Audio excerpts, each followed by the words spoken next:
So if you're watching this, that probably means that Biden won the United States elections, because I just wouldn't be insensible enough to post a random video after Trump won.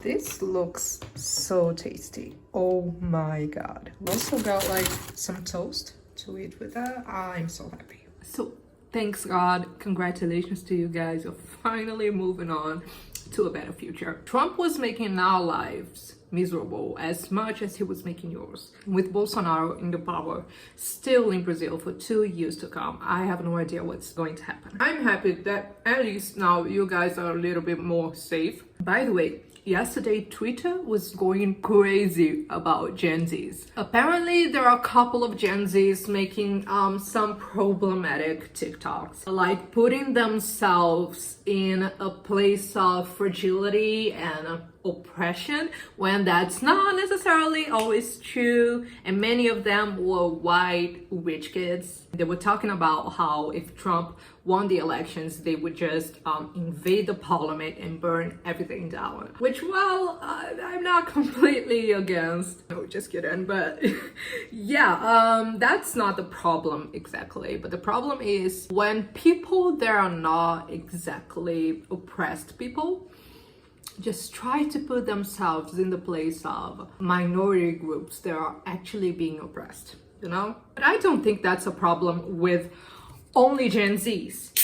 I think all of us have that tendency at some point in our lives, and the internet just enhances it, you know? You have a platform, you use that platform, and you express your dumb ideas as much as you express your good ones, especially if you're growing up. But yeah, I think all generations have one thing in common, and that is, at some point, we want to make revolution. We want to change the world. But that usually comes from a place of people that are just entering university and becoming more enlightened and involved with real issues that the world is facing right now. But then many of these people, not all of them, of course not, but many of them, don't actually have to face those issues in their daily lives. So yeah, if you think about it, there is a little bit of entitlement. Yeah, we can all be so entitled, which doesn't mean that you shouldn't fight for other people, and you shouldn't like use your platform to help bring light to some of these issues, but then you shouldn't also use a reality that's not yours just to get likes, you know, just to get views. And yeah, that's messed up. Don't do that.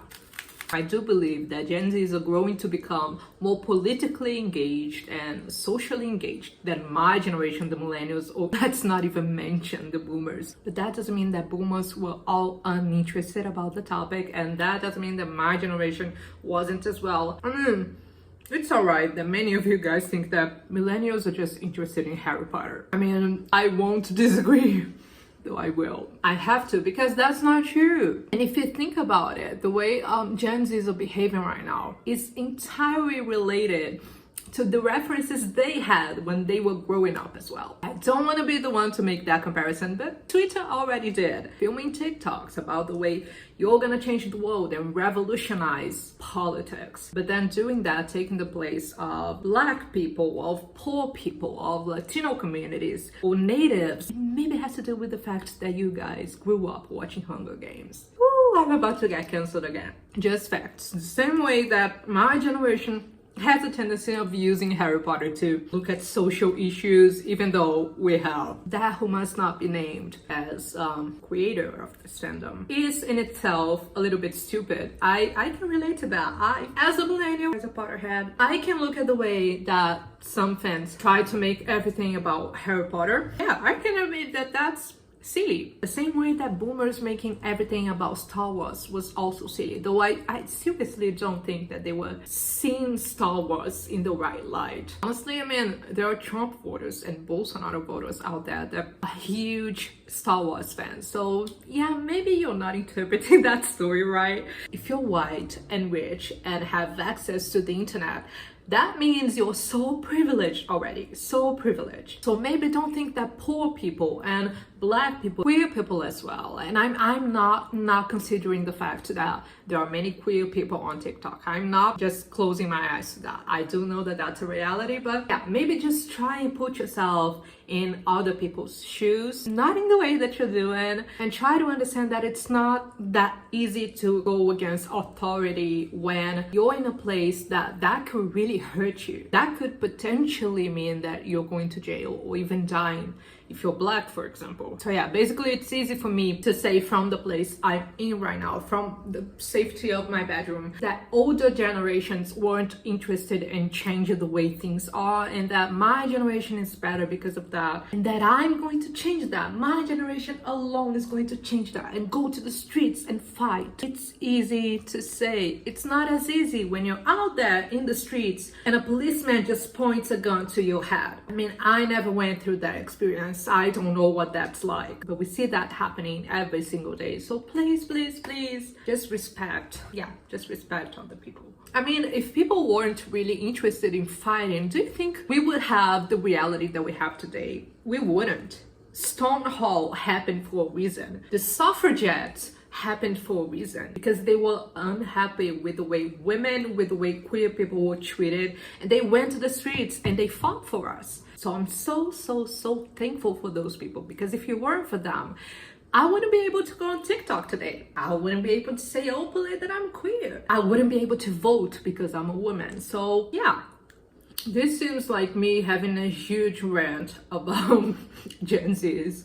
Gen Zs, I love you guys. I'm not coming for you. I do actually have hope in the future. I have hope in you guys to change a lot of things for us. But as someone who's been in a similar place before, I just want to give you this advice. Just be sensible and don't make everything about you. I know we have that tendency. I have that tendency as well. But we have to be wary of that. We have to be wary. As a white woman, I have no rights. I mean, no rights to go on TikTok or any other platform and talk about military violence and stuff like that. It is a reality that's close to me. I live in a poor community. Policemen just keep on murdering people where I live. The other day, a Black teenager was murdered. He was completely innocent, wasn't involved in drug trafficking or anything. And even if he were, it wouldn't be an excuse. Yeah, it's a reality that's close to me, but I still don't have any authority to insert myself in it, because I'm not the one being murdered. Editing in here, I know we're talking serious business, but the way I just said murdered, that was so cute.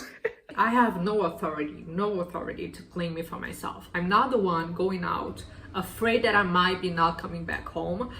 Not because of that, not because of police violence. I do fear when it comes to the fact that I'm a woman. So that's something I can talk about, and that's a reality that I have propriety to talk about. So please don't claim other people's realities just to be seen on the internet, all right? All right. I talked so much. There's still a lot. So I'm gonna go now and I'm gonna finish my pasta. And I just want to reinforce to you guys that I'm so happy that Beaton won. I'm so happy that you guys have brighter days coming for you. So don't let your voice die if Beaton does something against Latino communities, against Black people, which I doubt he will. But if you're in that position and you see something complicated happening, talk about it. Talk about it, let the world know about it. Let's not think that a government change in itself means that everything's going to be perfect, because politics are not like that. I wish I wasn't a pessimistic person when it comes to politics, but I am, unfortunately. And I am 100% conscious of the fact that we're living in a cycle. It's like we're always under the same wheel. And what happens in this wheel is that you have two complete opposites. In one end, you have a progressive or kind of progressive government, and in the other, you have a completely conservative government. And they're always just switching places, but that also means they're always coming back. And that's something that happens in the entire world. So please, please, please be alert of that in the next 4 years, and do try to be observant of the new threats that people are gonna try and send your way, because every time you have a progressive leader on the government, it's inevitable that in the background you're gonna have these lies being fabricated and these messages coming your way to just change people's minds and make them vote on conservative, almost dictatorship candidates the next time. Please be wary of that. And Gen Zs, you want to help, I want to help as well. Let's give people the space they need to talk about their issues. Let's not take that place for ourselves, and let's support people, support Black people, support Latino people, support queer people, support women. That's really important. That's what's going to change the world eventually. Or not. Pessimistic. We can have hope. Bye guys, I'm gonna try and finish my pasta now because there's still so much and I'm already so full. I don't think I'm gonna make it. I love you all.